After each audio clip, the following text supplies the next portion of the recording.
Apa-apaan ini? Teriak Ranto di saat melihat pergulatan itu. Janti mau kabur, Pak. Teriak Dayang di sela napasnya yang tersengal. Tangannya masih menjambak rambut Janti. Ranto bergegas menghampiri keduanya. Dayang pun melepaskan jambakannya. Tepat di saat bersamaan, Sugeng keluar dari kamarnya dan menangis keras. Janti bergegas bangkit dengan susah payah dan segera merangkul bocah lelaki itu. Benar kamu mau kabur, Janti? Hardik Ranto. Mirah, sakit sudah berhari-hari.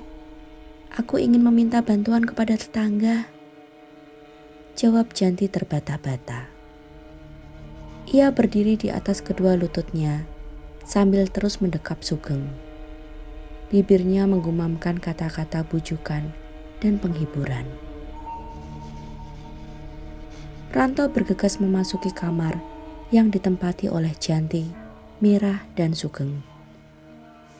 Beberapa detik kemudian, ia keluar kembali dengan membopong Mirah yang terkulai lemas. Mau dibawa kemana, Mirah? Tanya Janti gugup. Biar dia tidur dengan kami malam ini. Tukas Ranto. Mengapa? Mirah harus segera mendapatkan obat. Tolong carikan dia tabib, mantri, dokter atau obat. Aku bisa menjaganya. Tolong kembalikan dia ke dalam kamarnya. Janti memohon. Kamu tak bisa mengaturku, Janti. Segera kembali ke kamarmu. Atau kau lebih suka bila sekalian saja aku patahkan kakimu yang sudah cacat itu?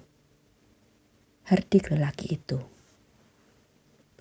Janti tergagap mendengar hardikan itu. Ia ingin memohon, namun tak ada suara yang keluar dari bibirnya yang bergetar. Matanya menatap nanar dengan air mata yang mengalir deras.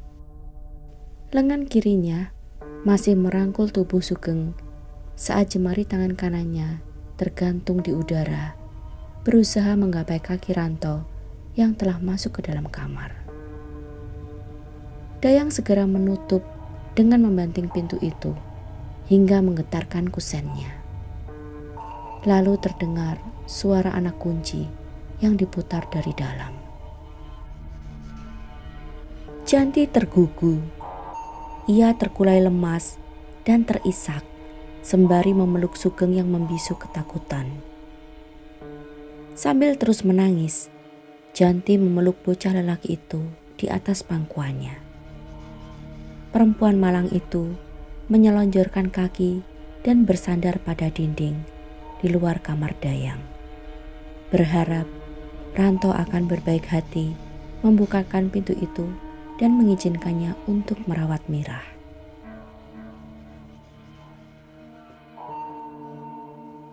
Meski sudah berusaha untuk tetap terjaga, toh akhirnya Janti pun jatuh tertidur. Pagi buta, ia dikejutkan oleh suara amarah Ranto dan pintu yang terbuka. Sambil berpegangan pada dinding, Janti pun berusaha berdiri dan hendak menghambur masuk ke dalam kamar Dayang untuk menengok keadaan Mirah. Namun tiba-tiba saja tubuhnya tertabrak oleh Ranto yang keluar dari dalam kamar itu dengan tergesa-gesa. Lelaki itu mengumpat keras dan memaki Janti yang terhuyung sambil melangkah cepat keluar rumah. Janti tak peduli. Ia segera berlari ke atas ranjang Dayang. Namun seketika itu juga, Janti menjerit keras. Pemandangan yang terpampang di depannya membuat perempuan itu terguncang hebat. Di atas ranjang itu, terlihat tubuh Mirah yang tampak kaku dengan matanya yang melotot lebar. Mata itu tampak mati. Nyawa gadis kecil itu sudah meninggalkan raganya. Namun, yang lebih mengiris hati dan menggigitkan bulu roma adalah keadaan tubuh Mirah yang melepuh di mana-mana, tampak berair dan berwarna kemerahan. Bahkan ada sebagian kulit bocah itu yang mengelupas dan memperlihatkan bagian dagingnya yang berwarna putih kemerahan. Seolah gadis itu baru saja diangkat dari panci raksasa yang berisi air panas mendidih. Spontan, Janti menjerit keras dan segera mendekap Sugeng agar tak menyaksikan pemandangan mengerikan itu. "Apa yang terjadi, Dayang? Apa yang kalian lakukan terhadap Mirah? Tega sekali kalian!" teriakan Janti membahana di dalam kamar itu. Tubuhnya gemetar hebat oleh amarah, ketakutan, dan kebenciannya. Air mata Janti bercampur dengan peluh membasahi wajahnya yang tirus dan pucat.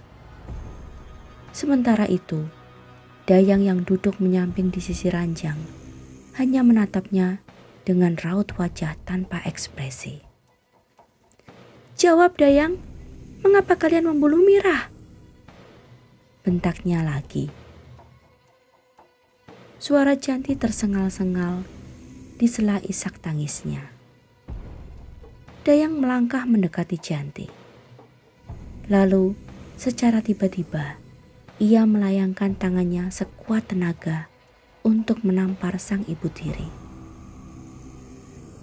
Janti yang sama sekali tak menduga serangan itu pun akhirnya terpelanting. Kepalanya membentur sudut lemari dengan suara keras dan tubuh perempuan itu pun terkulai di atas lantai.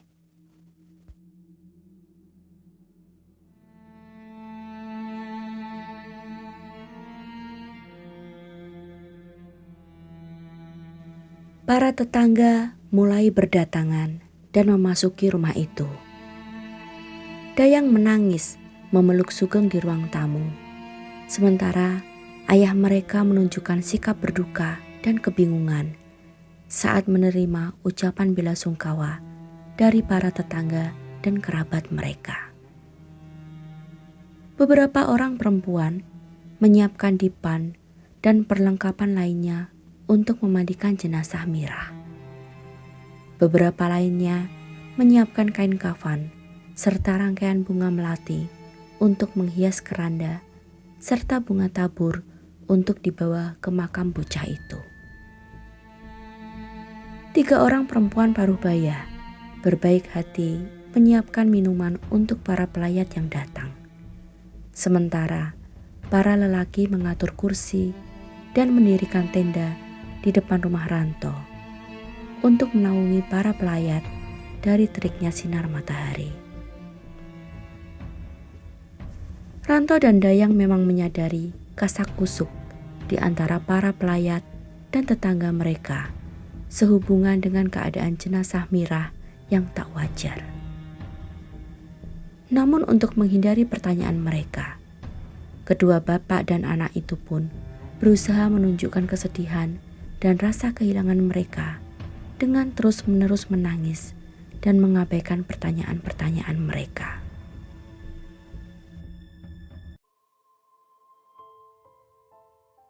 "Mana istrimu toh? Mana Janti? Kok tidak kelihatan?" tanya Mbok Sinom, salah seorang tetangga mereka. "Dia mengurung diri di dalam kamarnya, Mbok. Janti sangat terpukul atas kepergian Mirah. Ia sangat dekat sekali dengan anak kami. Itu sebabnya dia tidak bisa menerima kematiannya dan memilih untuk mengurung diri di sana," jawab Ranto dengan terisak. Lelaki itu menundukkan wajah dan menangkupkan kedua telapak tangannya. Mbok Sinom pun terharu. Perempuan sepuh itu tak lagi bertanya. "Sabar Yanto." Hanya itu yang diucapkannya sambil menepuk pelan punggung Ranto dan meninggalkannya dengan tatapan bersalah dan penuh rasa iba.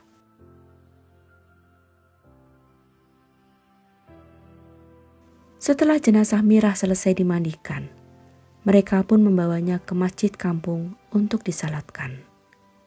Lalu Mereka mengiring keranda yang berisi jenazah Mira itu menuju ke pemakaman. Ranto ikut memanggul satu sisi keranda, sementara Dayang berjalan terseok-seok bersama para pelayat perempuan sambil menutup sebagian wajahnya dengan kerudung hitam. Salah seorang lelaki tetangga mereka menawarkan diri untuk menggendong Sugeng yang tampak kebingungan dan tak berbicara sepatah kata pun.